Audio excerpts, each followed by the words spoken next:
पाठ 9 अनुकरण का मूल्य।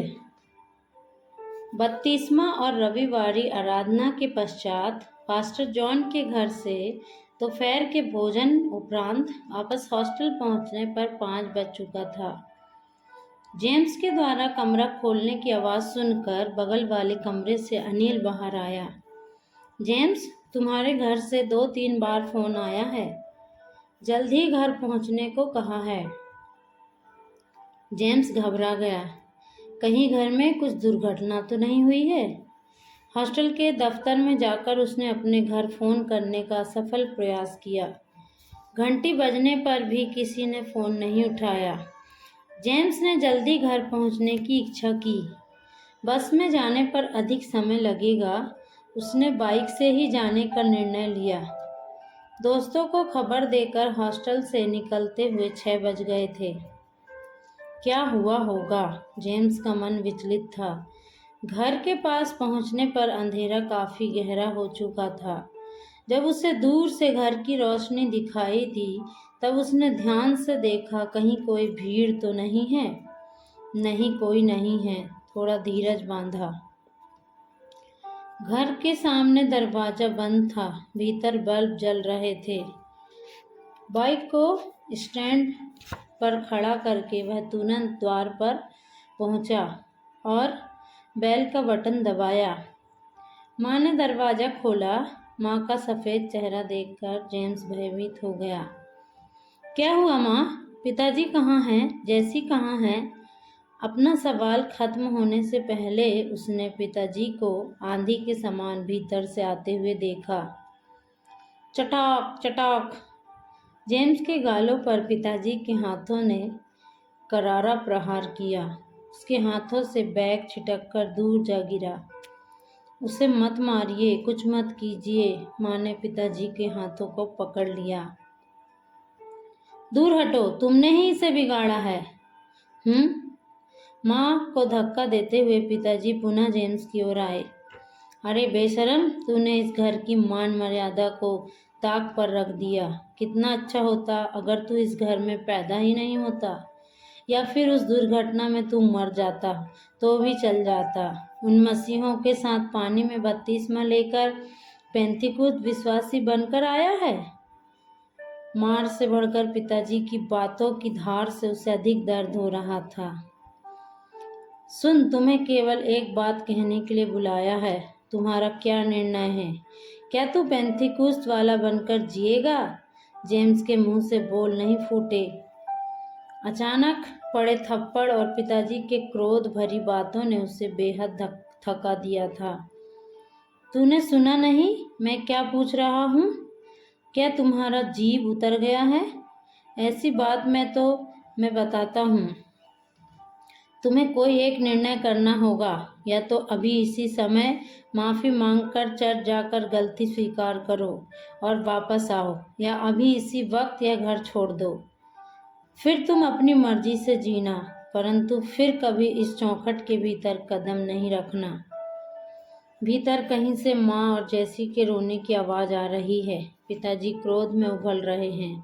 क्या कहूँ, क्या निर्णय लूँ? हे प्रभु, मेरी सहायता कर। जेम्स मन ही मन प्रार्थना करने लगा। एक तरफ प्रेम करने वाला परिवार, पिताजी, माँ, जैसी, दूसरी तरफ उस अंधेरी पहाड़ी पर लटका हुआ क्रूसित रूप। जेम्स ने गहरी सांस ली।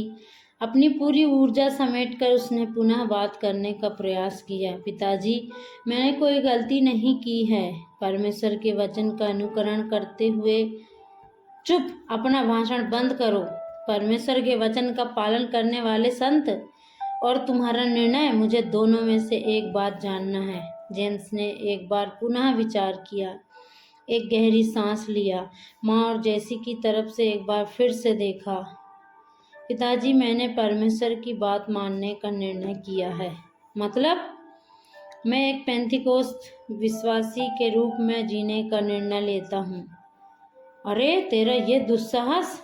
कृतज्ञ, कम से कम इतने दिन के अन्न का तो ख्याल रखा होता। निकल जा, घर से बाहर निकल जा।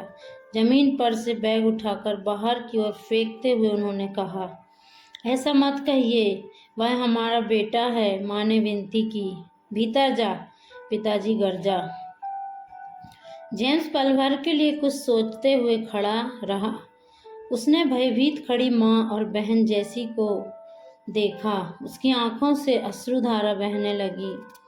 बिना किसी से कुछ कहे जेम्स ने बाहर की ओर कदम बढ़ाया। सुन, बाइक की चाबी यहाँ रख के जाना, पिताजी ने ऊंची आवाज में कहा। उसने मुड़कर पैंट की जेब से चाबी निकाला और दरवाजे की चौखट पर रख दिया। झुककर आंगन में पड़े अपने बैग को उठाया और सिर झुकाकर कदम बढ़ाने लगा। अंधेरे में यहाँ वहाँ टकरा कर पैरों में चोट लगी, किंतु उसे दर्द का एहसास तक नहीं हुआ। अब इस रात में मैं कहाँ जाऊं? उसने स्वयं पूछा। चारों ओर अंधकार है। आज आसमान पर तारे भी नहीं टिमटिमा रहे हैं। डामर वाले सड़क पर आकर वह निरुद्देश आगे बढ़ने लगा। आगे के रास्ते अकेले ही तय करना है। जिंदगी के अंधेरे पथों पर अब अकेले ही चलना है। चाहे मैं घोर अंधकार से भरी हुई तराई में होकर चलूं, तो भी हानि से न डरूंगा, क्योंकि तू मेरे साथ रहता है। भजन की ये पंक्तियां उसके दुखी मन को संतावना दे रही थीं। हाँ प्रभु, तू मेरे साथ है। आगे के सारे अनजाने मार्गों में तेरा वचन मेरे पाँव के लिए दीपक और मेरे मार्ग के लिए उजियाला हो। जेब से रुमाल निकालकर जेम्स ने अपने नम आँखों को पोंछा। चौराहे से शहर के लिए अंतिम बस में सवार होते हुए उसके मन में यही प्रार्थना थी कि कोई भी जान पहचान वाले से मुलाकात न हो। धीमे धीमे बस आगे बढ़ने लगी। जेम्स उसके लकड़ी के पटिये जैसे कठोर सीट पर बैठ गया। आगे की पढ़ाई, हॉस्टल का खर्चा, भविष्य की बातें कुछ समझ में नहीं आ रहा है। उसके रंग बिरंगे सपनों पर अनिश्चितता के बादल छाने लगे थे। जंगली भैंसों के सींग उसकी ओर बढ़ रहे हैं। बसान के पशु उठ खड़े हो रहे हैं। अपने छिपने के स्थानों से सिंह के शावक बाहर आ रहे हैं। हे स्वामी, आंधियों में तू मेरा गढ़ बन जा। इस कष्ट के समय तू मेरी सहरपनाह और सहारा है। जेम्स सिसक रहा था। उसने अपना बैग खोलकर उसमें रखे बाइबल को बाहर निकाला। बस के भीतर की हल्की रोशनी में जेम्स पन्ने पलटने लगा। उसकी नजरें लूका रचित सुसमाचार 14 अध्याय के 26 और 27 पदों पर अटक गया। उसने पीछे मुड़कर उनसे कहा, यदि कोई मेरे पास आए और अपने पिता और माता बहनों वरन अपने प्राण को भी अप्रिय न जाने, तो वह मेरा चेला नहीं हो सकता। जो कोई अपना क्रूस न उठाए और मेरे पीछे न आए, वह भी मेरा चेला नहीं हो सकता। बाइबल का यह वचन जेम्स के मन में संतावना के ठंडे झोंके लेकर आया। हाँ, एक अर्थपूर्ण अनुगमन। मैं उस पथ पर आगे बढ़ चला हूँ। आधी रात के बाद दरवाजे पर खटखटाने की आवाज़ सुनकर पास्टर जॉन ने दरवाज़ा खोला। जेम्स, क्या हुआ बेटे, इस आधी रात में? जेम्स ने सारी घटना का विस्तृत वर्णन किया। कोई बात नहीं, अपने पिताजी से जरा भी बैरभाव मत रखना। अत्यधिक दुख से उनका मन टूट गया है, इसलिए उन्होंने ऐसा कठोर व्यवहार किया। पिताजी के लिए प्रार्थना करना। धीरे धीरे वे तुम्हारे इस अच्छे निर्णय को समझ जाएंगे। पास्टर के दबाव डालने के बावजूद जेम्स को भोजन करने की कोई इच्छा नहीं हुई। पास्टर आंटी के हाथों से चाय लेकर पीने के बाद वह जमीन की ओर देखते बैठा रहा। फिर भी इतनी जल्दी किसने घर तक यह खबर पहुंचाया होगा? पास्टर आंटी ने संदेह जाहिर किया। यह कुरियन सर का काम होगा, क्योंकि वे मेरे बपतिस्मा के विषय में जानते हैं। जेम्स ने दबाव दिया। कोई बात नहीं, यीशु के लिए कष्ट सहना यही सब है। यह अवसर मिलना हमारा सौभाग्य है। तुम सो जाओ, रात काफ़ी गहरा चुकी है। हम सुबह बात करते हैं। पास्टर ने उस बातचीत पर विराम लगाया। भोजन कक्ष से लगे हुए छोटे से कमरे में लेटकर जेम्स नींद का इंतजार करने लगा। सुबह जेम्स को हॉस्टल की ओर रवाना करते हुए पास्टर ने कहा, तुम किसी बात की चिंता नहीं करना। फीस की बातें परमेश्वर ठीक करेगा। घर की बातें देर सवेर पहले जैसे हो जाएंगी। हम दृढ़ता के साथ प्रार्थना करेंगे। जेम्स को प्रार्थना के साथ विदा करने के पश्चात पास्टर ने अपनी पत्नी से कहा, जेम्स के पिताजी कम से कम कुछ समय के लिए तो क्रोधित रहेंगे। तब तक उसकी जिम्मेदारी हमें उठानी होगी। इसके अलावा उसकी सहायता करने के लिए कोई नहीं है। अपने पति की बातों से पूर्ण सहमत रहने वाली पास्टर आंटी ने उनकी ओर देखा। पास्टर ने उनकी आंखों के भाव को पढ़ लिया। अपने प्रति माह की तुच्छ आय से कैसे एक MSc के छात्र को हॉस्टल में रखकर पढ़ाया जा सकता है। एलिस, तुम किसी बात की चिंता मत करो। हमें विश्वास करना होगा कि हम अपने तुच्छ आय में से उसका खर्च उठा पाएंगे। इसके लिए जेम्स के विश्वास के 1% की भी आवश्यकता नहीं होगी कि हम यह कर पाएंगे। पास्टर आंटी ने आंखें बंद कर अपना सिर हिलाया। उनके ओंठ धीमे धीमे बुदबुदा रहे थे। स्तुति हो परमेश्वर, आपकी स्तुति हो। पाठ 10। काले बादल। माह की समाप्ति की ओर आते हुए मन में एक प्रकार का भय छाने लगा। 30 तारीख से पहले हॉस्टल की फीस चुकाना है। पर्स में 15 रुपये के अलावा सारे करेंसी खत्म हो चुकी है। कुछ सिक्के बचे हैं। जब भी मन में संदेह के बादल छाने लगते, जेम्स पौलुस के शब्दों को दोहराने लगता, किसी भी बात की चिंता मत करो, परंतु हर एक बात में तुम्हारे निवेदन, प्रार्थना और विनती के द्वारा धन्यवाद के साथ परमेश्वर के सम्मुख उपस्थित किए जाएं।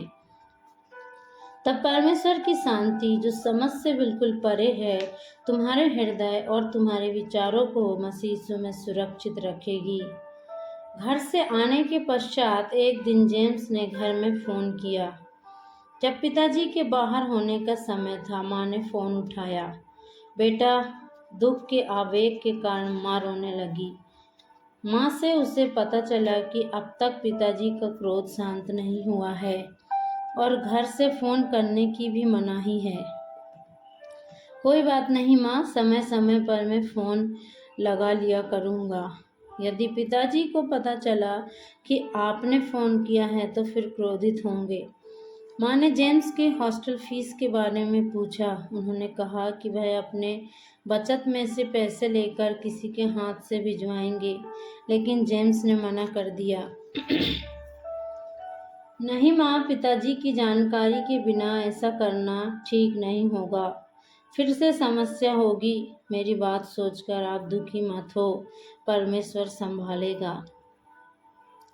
चूँकि पिताजी के घर आने का समय हो चुका था, इसलिए पुनः फ़ोन करने का वायदा कर जेम्स ने फ़ोन काट दिया। माह का अंतिम सप्ताह आ पहुंचा। पर्स में जो अंतिम 10 का नोट था, वह इतवार की आराधना में उसने भेंट में डाल दिया। अब जेब खाली हो चुकी है। नहाने का साबुन खत्म हो गया है। खरीदने के लिए हाथ में पैसे नहीं हैं। किसी के हाथ से उधार लेने के लिए मन नहीं माना।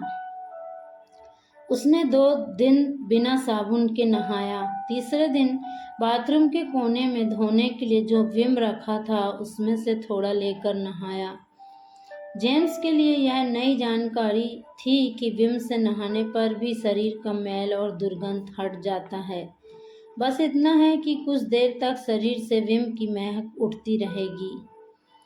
हॉस्टल मेस फीस भरने का अंतिम दिन भी आ गया। अब अगर फीस नहीं भरा जाए तो कल से हॉस्टल में खाना नहीं मिलेगा। हॉस्टल का किराया 1 सप्ताह के भीतर जमा करने से चलेगा। जेम्स को कुछ समझ में नहीं आ रहा था। खरीद का नाला कहाँ है? कौवों की रोटी लेकर आने में देरी क्यों हो रही है? मैं कितने दिन तक सारपत की विधवा का इंतजार करूं? हे प्रभु, करमेल पर्वत के ऊपर आसमान में अब भी बादल दिखाई नहीं दे रहे हैं। उसके विचारों में दुख के बाद बादल घिराए। नहीं प्रभु, ये कठिनाइयाँ मुझे तेरे प्रेम से अलग नहीं कर सकती। दोपहर के बाद हॉस्टल से निकलकर कक्षा की ओर जाते हुए जेम्स गुनगुनाने लगा। दुख की गहराइयों में देगा शांति तुम्हें, सोच समझ कर उसे निहारो, आनंद अनोखा देगा तुम्हें। अच्छी धूप पड़ रही है। ग्रीष्मकालीन सूरज की धूप कुछ तीखी हो चली है। पगडंडी के दोनों तरफ के घास झुलस गए हैं। दोपहर के सूरज की गर्मी में पेड़ भी मुरझाए खड़े हैं। बारिश होने के अब भी देर है। कक्षा की ओर जाने वाले मार्ग पर मुड़ने से पहले जेम्स ने दूर से ही पास्टर जॉन को आते हुए देखा। वह लंबे लंबे डग भरते हुए उनके पास पहुंचा। पास्टर, इस धूप में आप कहाँ जा रहे हैं? पास्टर के साथ पेड़ की छाया में खड़े होते हुए जेम्स ने पूछा। आधे घंटे से मैं यहाँ घूम रहा हूँ। मैं तुम्हारा हॉस्टल ढूंढ रहा था। रास्ता भटक कर मैं दूसरे हॉस्टल में चला गया था। वहाँ से आ रहा हूँ। अपना बैग खोलकर एक लिफाफा निकालकर जेम्स को पकड़ाते हुए पास्टर ने कहा, जेम्स, यह हॉस्टल का फीस है। ना मत कहना। मेरी आवश्यकताएं बड़ी हैं, किंतु इस गरीब पास्टर जॉन से जेम्स ने कुछ नहीं कहा। पहली बार किसी का एहसान ले रहा हूँ, वह भी सरल जीवन व्यतीत करने वाला परमेश्वर का दास। जेम्स थोड़ा हिचका। यह सोचना कि जेम्स के पिताजी ने भिजवाया है। लिफाफा हाथ में रखते हुए पास्टर ने कहा। कहीं और जाने की बात कहकर पास्टर आगे बढ़ गए और आंखों में आंसू भरकर वह उन्हें जाते हुए देखने लगा। वह उस महान व्यक्ति की ओर देखता रहा जो अपनी तुच्छ आय से उसकी सहायता करने को तैयार हुए थे। लिफाफे के भीतर 1500 रुपये थे। मैस फीस और कमरे का किराया जमा करने के बाद भी 250 रुपये बच जाएगा। जेम्स ने परमेश्वर को हजारों स्तुति अर्पित की। पास्टर जॉन को उसने हृदय से धन्यवाद दिया। फीस भरने के पश्चात वह सीधे दुकान गया। उसने एक पियर्स साबुन खरीदा।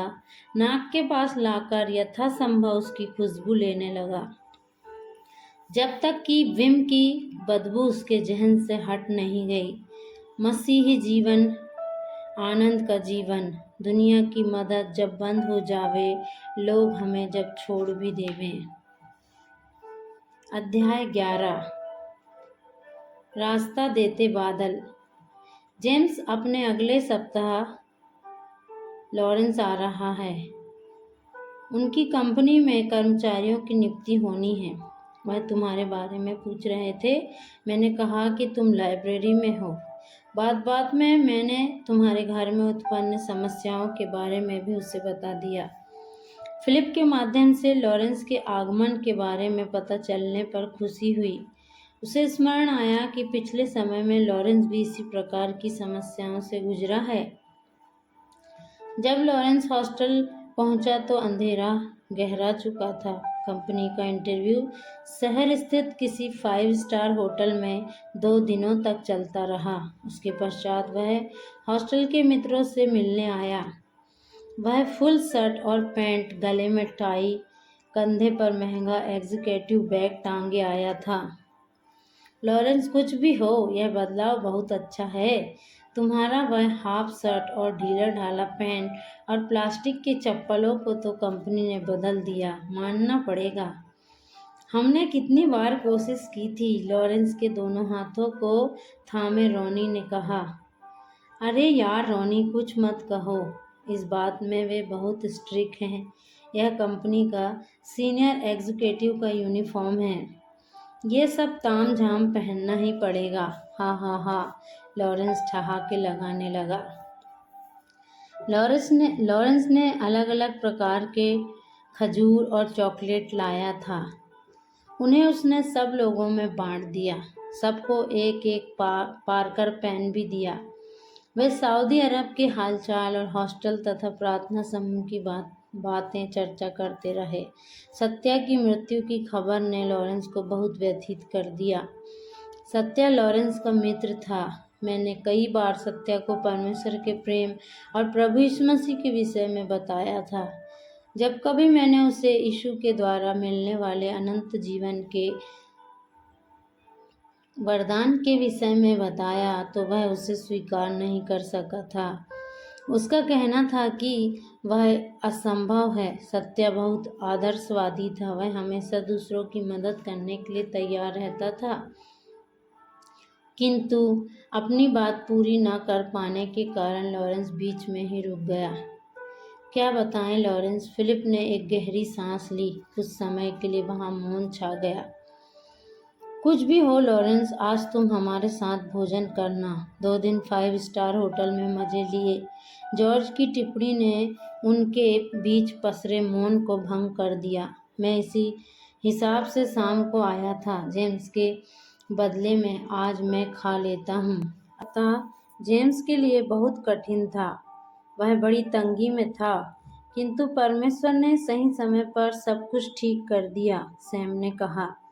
यह सुनकर लॉरेंस का चेहरा रंगहीन हो गया। कुछ समय के लिए वह मौन रहा। तो ठीक है, हम मेस में मिलते हैं। मैं जेम्स के कमरे तक जाकर आता हूँ। लॉरेंस स्वागत कक्ष में से उठ खड़ा हुआ। सीढ़ियाँ उतरकर बाहर की ओर आते हुए लॉरेंस ने कहा, जेम्स, फिलिप ने मुझे तुम्हारे बारे में बता दिया है। तुम बिल्कुल परेशान मत होना। तुमने तो बाइबल में पढ़ा होगा कि जो लोग परमेश्वर के वचन पर चलते हैं उनके जीवन में कई कठिनाइयाँ और परेशानियाँ आती हैं। जेम्स के घर में घटे पूरे घटनाक्रम को लॉरेंस ने धैर्य के साथ सुना। जेम्स के हाथों को अपने हाथ में लेकर लॉरेंस ने प्रार्थना किया कि उसे परमेश्वर का अनुग्रह बहुतायत से प्राप्त हो, ताकि वह बिना विचलित हुए मसीह जीवन में आगे बढ़ता जाए। भोजन करने के लिए मेस में जाने से पहले अपना बैग खोलकर लॉरेंस ने एक छोटा सा पैकेट निकालकर जेम्स को दिया। यह मेरा एक छोटा सा गिफ्ट है। जेम्स ने आनंदपूर्वक उस सुगंधित पैकेट को लेकर मेज पर रख दिया। वे एक साथ मेस की ओर चल दिए। रात्रि भोजन के पश्चात 11 बजे के करीब लॉरेंस वापस होटल चले गए। उसने कहा कि रास्ते में वह पास्टर जॉन से भी मिलते हुए जाएंगे। होटल वालों का कार हॉस्टल के बाहर इंतजार में था।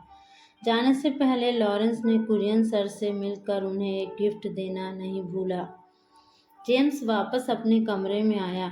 लॉरेंस ने जो गिफ्ट पैकेट दिया था उसे खोलकर देखा। एक महंगा लेदर बैग, बाइबल और डायरी रखकर मीटिंग वगैरह जा सकते हैं। उसके भीतर यार्डल कंपनी का लेवेंडर साबुन, 4 साबुनों का एक पैकेट। शहर के ड्यूटी फ्री दुकानों में जेम्स ने इस प्रकार के साबुन देखा है, किंतु इनका दाम देखकर दोबारा उस ओर देखने की हिम्मत नहीं हुई। कभी भी उसे ऐसी चीज़ें खरीदने की इच्छा भी नहीं हुई थी। 5-6 दिन विम पाउडर से नहाना पड़ा था तो क्या हुआ, अब तो कितना साबुन मिल गया है कि 6 महीने से अधिक आसानी से निकल जाएगा। वह भी ऐसा साबुन जिसे सामान्य व्यक्ति सपने में भी नहीं देख सकता। जेम्स ने परमेश्वर की विश्वास योग्यता के लिए उसकी स्तुति की, जिसने उसे यार्डले लेवेंडर साबुन दिया था। जब उसने साबुन को वापस अपने बैग में डाला तब ऐसा लगा हाथ किसी चीज पर जा लगा है। जेम्स ने उसे बाहर निकाला। वह एक एयरमेल लिफाफा था। उस पर जेम्स का नाम लिखा हुआ था। संतावना देने के लिए लॉरेंस का पत्र होगा। उसने लिफाफा खोला। जेम्स चकरा गया। 1000 रुपये के 10 लाल रंग के खड़खड़ाते नोट। कुल 10,000 रुपये।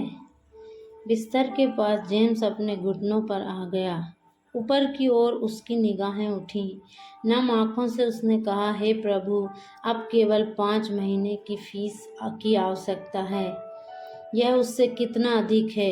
जेम्स किसी पुराने तमिल गीत की पंक्तियों को गुनगुनाने लगा, जिसे पहले कभी उसने सुना था। शेरों की मांद में भूखा था वो, भूला नहीं प्रभु ने उसे। कुछ कमी नहीं, कुछ कमी नहीं, कुछ कमी नहीं। प्रभु के ढूंढने वालों को कुछ कमी नहीं। जवान सिंह तो भूखे रह जाते हैं, परंतु परमेश्वर अपने खोजने वालों से कुछ रख नहीं छोड़ता। Praise the Lord. प्रभु आप सबको आशीष दे।